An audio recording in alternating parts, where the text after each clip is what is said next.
Chapitre 8. Au seuil du changement. À l'aube d'un jour qui restera à jamais gravé dans les mémoires, les premiers rayons de soleil matinal baignent Eridu d'une lumière douce mais trompeuse. La ville, autrefois un symbole de paix et de progrès, est maintenant le cœur battant d'une révolte imminente. Vibre d'une énergie électrique, celle de l'espoir mêlé à l'incertitude et à la peur. Adapa, désormais plus qu'un simple leader, est devenu le symbole vivant de l'aspiration des Adama à une existence pleinement réalisée, libre de l'ombre oppressante des dieux. Avec une éloquence et une détermination inébranlables, il se dresse comme un phare dans la tempête, exhortant ses compagnons à revendiquer leur droit à la liberté et à la dignité. Moi, Enki, le créateur écartelé entre deux mondes, je suis témoin de cette révolution que j'ai moi-même enclenchée.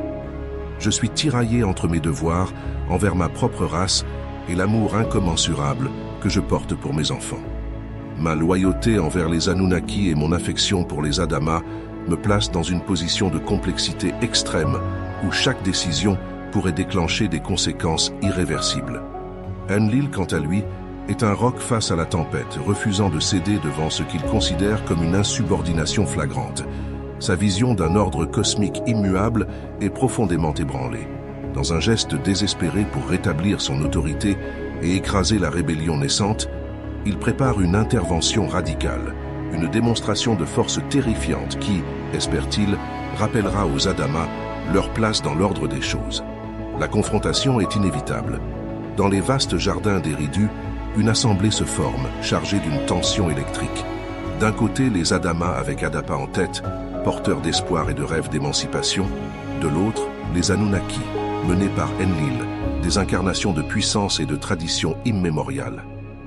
Les paroles d'Adapa, pleines de passion et de vérité, résonnent avec force, touchant le cœur de chaque Adama et semant le doute même parmi certains Anunnaki.